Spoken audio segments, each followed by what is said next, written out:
Welcome to Peace, Love, Liberty Radio. Online at fppradio.com. This is the weekly AMA edition of Peace, Love, Liberty Radio.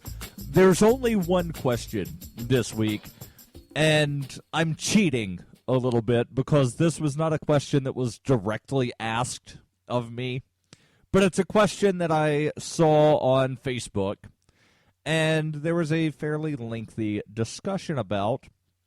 So I figured that, because I really liked the question and part of the discussion, that I would answer it on the show as part of the AMA. The question is, some people say that housing is a human right. Is it? Why or why not? So I would answer the question this way.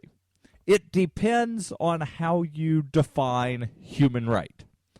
Is a human right something that is to be provided for everyone by someone else, or is a human right something that you cannot be justly deprived of, or rather, you cannot be unjustly deprived of, meaning that pretty much everybody agrees that human rights are life, liberty, pursuit of happiness. Some people will say life, liberty, and property.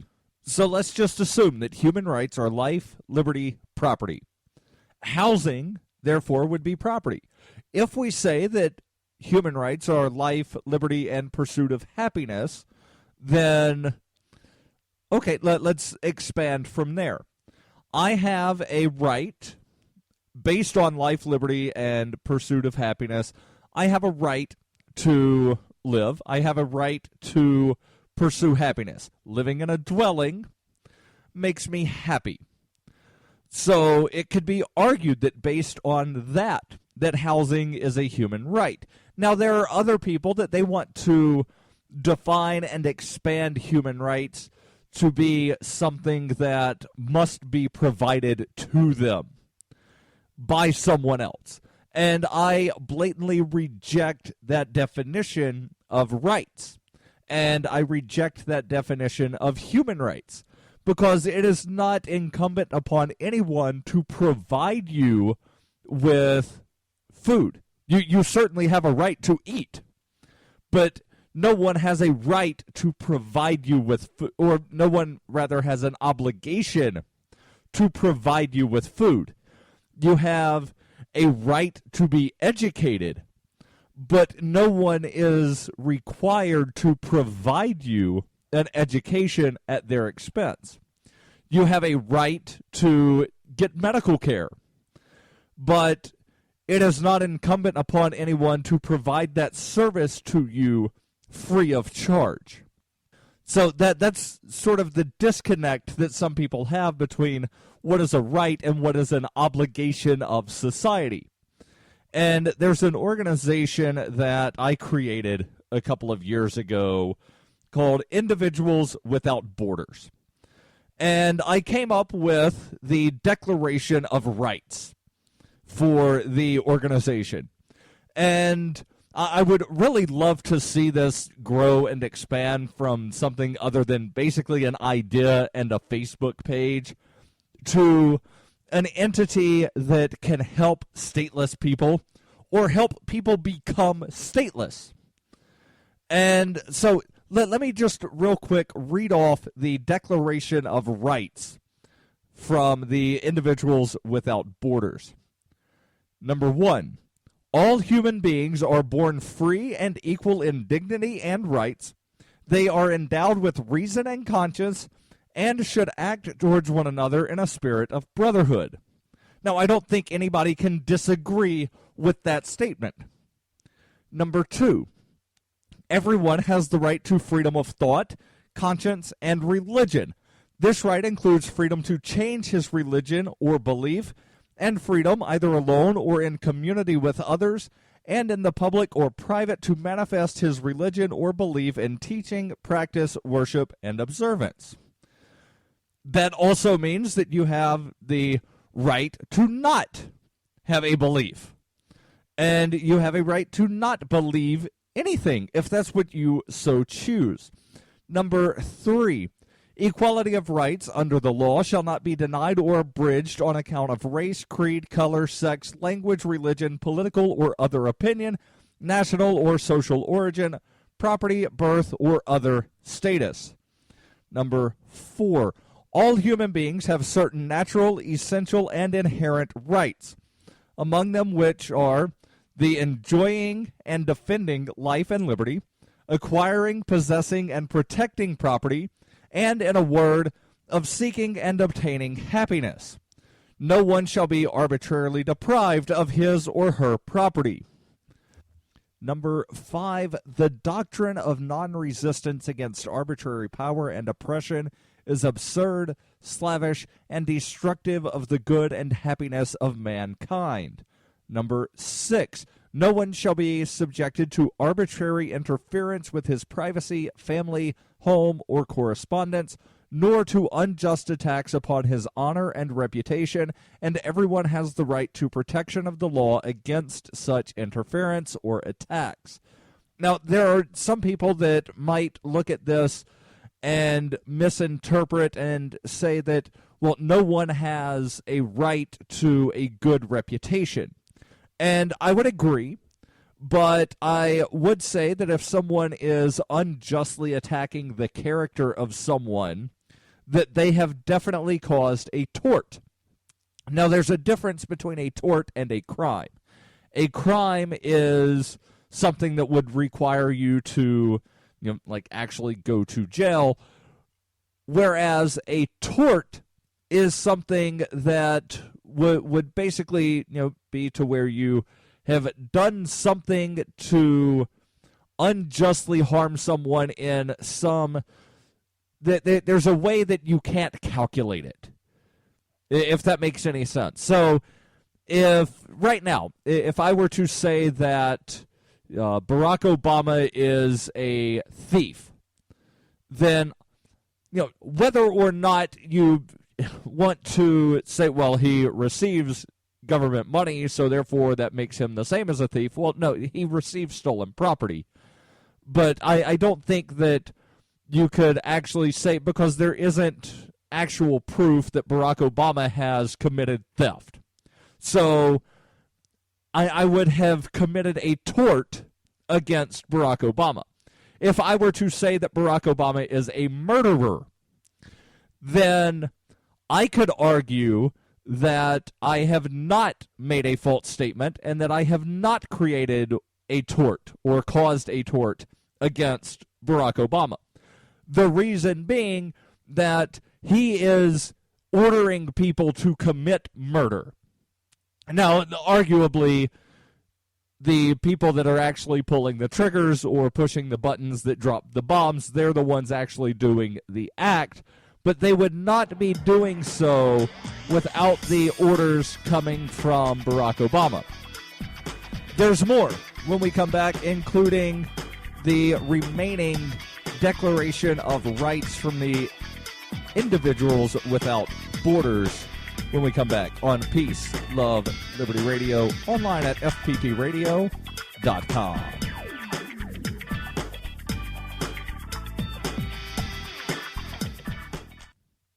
Bitcoin Not Bombs is a launching pad for nonprofits and social entrepreneurs into the financial freedom of the Bitcoin economy. Bitcoin Not Bombs offers premium publicity campaigns designed to facilitate an organization's adoption of Bitcoin as a payment system. Bitcoin Not Bombs is fully committed to being the hub of the nonprofit sector of the Bitcoin economy, maximizing the potential cross-promotion of all our clients and commercial partners. To learn more, visit bitcoinnotbombs.com. Hi, I'm Darryl W. Perry, and I need your help to take Peace, Love, Liberty Radio on the road. In the spirit of Motorhome Diaries and Liberty on Tour, I intend to take the message of peace, love, and liberty on the road. I intend to leave New Hampshire at the conclusion of the New Hampshire Liberty Forum and return at the beginning of PorkFest. During the 104-day trip, I'll be visiting at least 10 cities across the country, speaking to people about the ideas of peace, love, and liberty, while continuing to produce daily Liberty media. Pensacola, Florida, Austin, Texas, Sedona, Arizona, and Denver, Colorado are already on the map. If you have a college group, a local Liberty on the Rocks, or other Liberty meetup that you'd like me to visit, you can possibly add your event to my calendar. To find out more about the tour or to donate, visit tour.fppradio.com. That's tour.fppradio.com.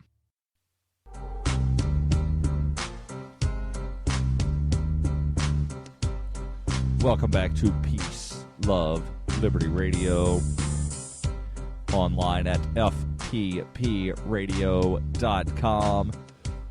So I'll get back to reading the Declaration of Rights from the Individuals Without Borders in just a second. But first, I want to make sure that I tell you about Roberts and Roberts Brokerage, and the fact that since 1977, Roberts & Roberts has been a trusted source for buying and selling your investment-grade precious metals.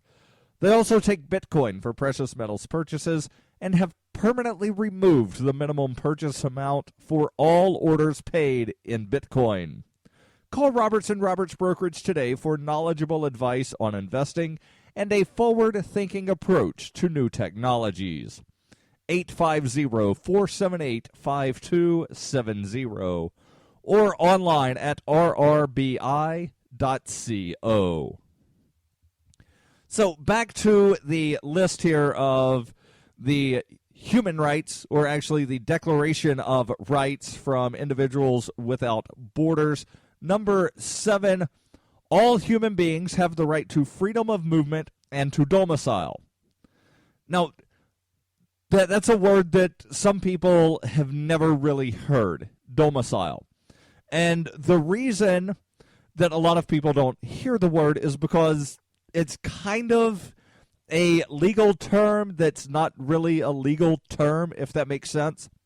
Whereas most people have heard residence or residency. And that is most definitely a legal term because every state in the U.S. that I am aware of defines residency in some way. And New Hampshire, where I currently am, they use domicile to define certain things and residency to define other things, but a person who has a domicile in New Hampshire is not necessarily a resident of New Hampshire. And there are reasons that one would not wish to have a residence, but everyone, whether they choose to or not, has a domicile. And a domicile is the place, basically, that you stay. So even if you're homeless, or if you live in your car and you drive around the country, you have a domicile, and the domicile would be wherever you are staying for that night. And your domicile can change pretty much every day. But your residence does not necessarily change just because you sleep in a different place, if that makes any sense. Number 8 on the list of rights, everyone has the right to freedom of opinion and expression. This right includes freedom to hold opinions without interference and to seek, receive, and impart information and ideas through any media and regardless of frontiers. And some people might look at this and say, well, does that mean that, someone must give me a platform from which to speak? And the answer to that is most definitely not. No one is obligated to provide anyone with any of their rights. But that does not mean that you don't still have the right. Just because you choose not to find food does not mean that you have lost the right to eat. Because, again, eating is essential to life. You have a right to life, therefore you have a right to eat. But no one is obligated to provide you food. And so, since no one is providing it to you, that does not mean that you have lost the right. So, you have a right to express your opinions, but no one is obligated to provide you that platform. Number 9, everyone has the right to freedom of peaceful assembly and association, and that no one may be compelled to belong to an association. Number 10, everyone has the right to work and to free choice of employment and the right to rest and leisure. And again, as with food and housing or shelter and clothing, you have the right to work, but no one is obligated to provide work for you. And finally, number 11 on the list of the Declaration of Rights from Individuals Without Borders, everyone has the right to liberty with mutual respect. So, in essence, and the initial question was, is housing a human right? And I would say that on the one hand, yes, because no one has a right to unjustly deprive you of your house or your dwelling or your shelter, but no one is obligated to provide you a house. And the same goes for any of the other rights that you wish to evoke. You have that right, but no one is obligated to provide that to you or for you free of charge. On to something else, because that was the only question this week. I found a story here. It was actually shared by a friend of mine who is a craft beer advocate, someone who very much enjoys a craft beer. Well, apparently, people are running out of names for beers as well as breweries. The article here from NPR says Columbia, taken. Mississippi, taken. Sacramento, El Nino, Marlin, Grizzly, sorry, they're all taken. Virtually every large city, notable landscape feature, creature, and weather pattern of North America, as well as myriad of other words, concepts, and images have been snapped up and trademarked as the name of either a brewery or a beer. For newcomers to the increasingly crowded industry of more than 3,000 breweries, finding names for beers, or even themselves, is increasingly hard to do without risking a legal fight. Candace Moon, a.k.a. the craft beer attorney, is a San Diego lawyer who specializes in helping brewers trademark ideas and also settle disputes. Moon tells The Salt, which I'm guessing is a newspaper, that she has never seen a brewery intentionally infringe upon another's trademarked name, image, or font style, yet with tens of thousands of brands in the American beer market, it happens all the time. Moon says there are only so many words and names that make sense with beer, and so it's not surprising that many people will come up with the same idea. A frequently recurring issue, she says, is different breweries thinking they've coined the same hop-centric puns or catchphrases for their beers. A quick Google search reveals multiple beers named Hopscotch and at least 3 India Pale Ales with the name Bitter End. Name overlaps may not matter as long as the beers are sold in different regions, but in such cases, Moon says would-be conflicts often go unresolved. There's more on this when we come back on Peace, Love, Liberty Radio, online at fppradio.com. Hi, I'm Darryl W. Perry, and I need your help to take Peace, Love, Liberty Radio on the road. In the spirit of Motorhome Diaries and Liberty on Tour, I intend to take the message of peace, love, and liberty on the road. I intend to leave New Hampshire at the conclusion of the New Hampshire Liberty Forum and return at the beginning of PorkFest. During the 104-day trip, I'll be visiting at least 10 cities across the country, speaking to people about the ideas of peace, love, and liberty, while continuing to produce daily Liberty media.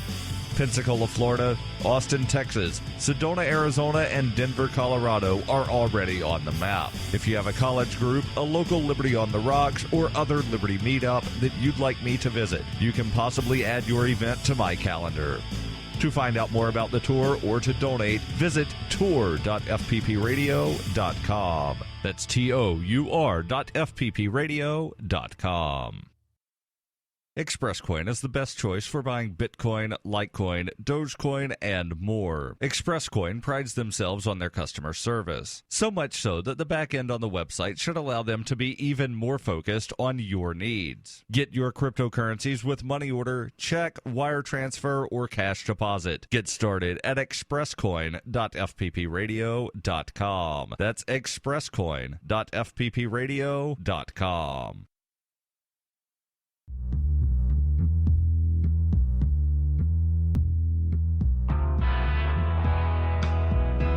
Welcome back to Peace, Love, Liberty Radio. Online at fppradio.com. So we continue with the story here from NPR about craft brewers running out of names and sometimes running into legal spats. When two large breweries with broad distribution are involved, the matter is almost always settled, sometimes amicably.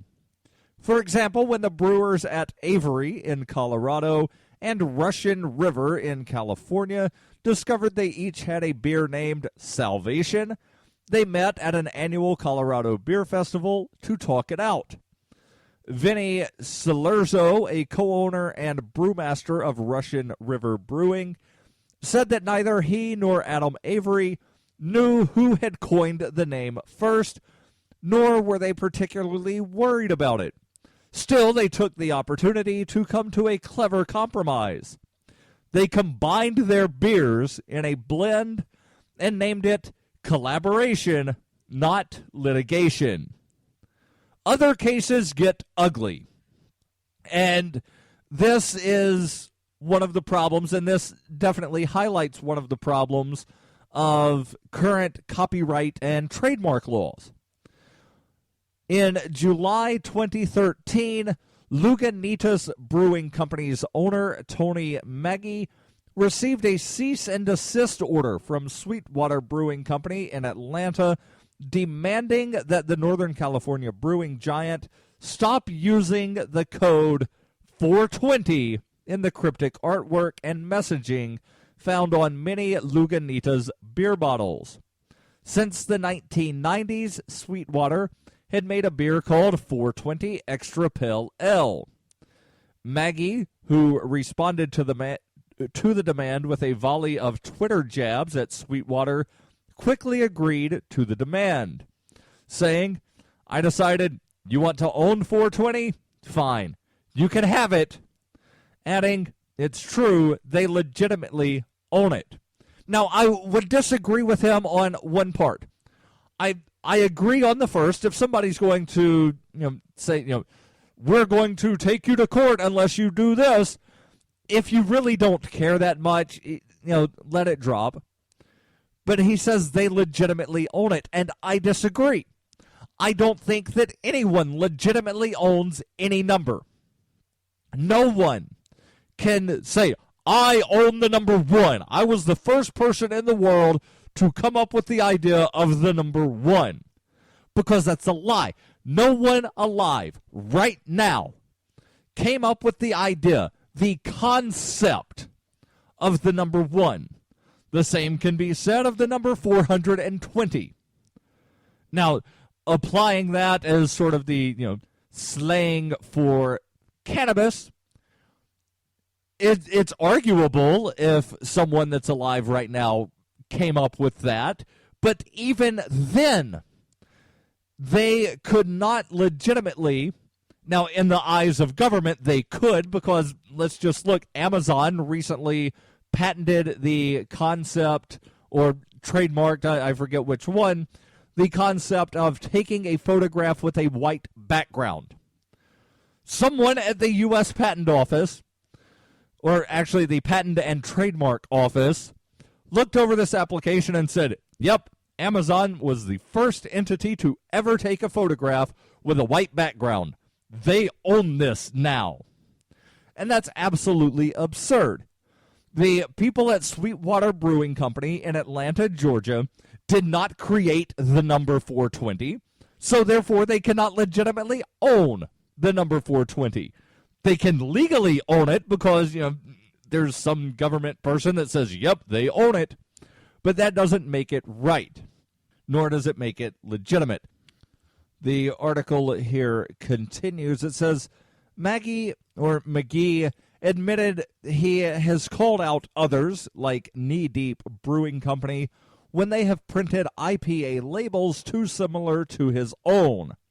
The Lagunitas IPA label features 3 stencil-style letters, bold and black, in a serif font and without periods in between.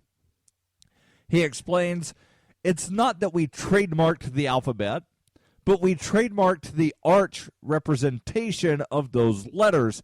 From a design standpoint, I found the most elegant way to put IPA on a label, so it's likely that others would have landed on the same design. And now he admits, in a roundabout way, that IP, that being intellectual property, is a flawed concept. Because the whole idea of intellectual property is to basically give someone a monopoly on a certain thing, and it's based on the belief that only one person can rightly come up with an idea, that everybody else that comes up with an idea that is very similar only came up with the idea because they saw the original.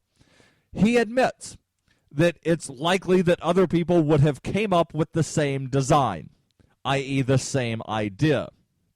But yet, he still has a trademark, and he uses the force of the state to enforce that trademark. The article from NPR continues. It says, American trademark law lumps breweries together with wineries and distilleries, making the naming game even chancier.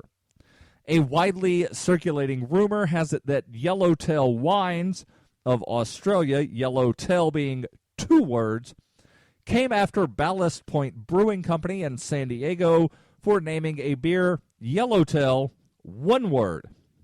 Ballast Point's PLL is now conspicuously lacking a fish-themed name, a signature if not a trademark of the brewery, though an image of a brightly colored yellowtail still resides plainly and legally, it seems, on the label. A spokesperson for the brewery said the company could not discuss the matter.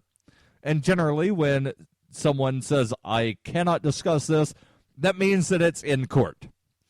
So hopefully things turn out well for Ballast Point and that they don't wind up having to owe tens of thousands, possibly millions of dollars to Yellowtail Wines for having a beer named after a fish, the Yellowtail, 1 word, not 2.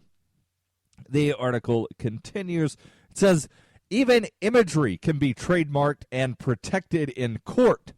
San Diego's Port Brewing Company, for instance, applied several years ago for a trademark to use Celtic cross-shaped tap handles at its brewpub, specifically for its Lost Abbey label.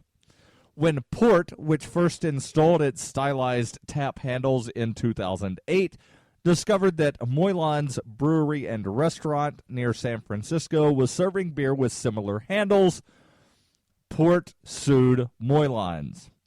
That's right, because apparently only one person can ever use a brew tap that looks like a Celtic cross. There's more to the article. The link will be posted in the show notes so that you can go finish reading the article yourself and realize how screwed up intellectual property laws are. Peace, Love, Liberty Radio is online at fppradio.com. And don't forget, every Wednesday, the Ask Me Anything, AMA at fppradio.com.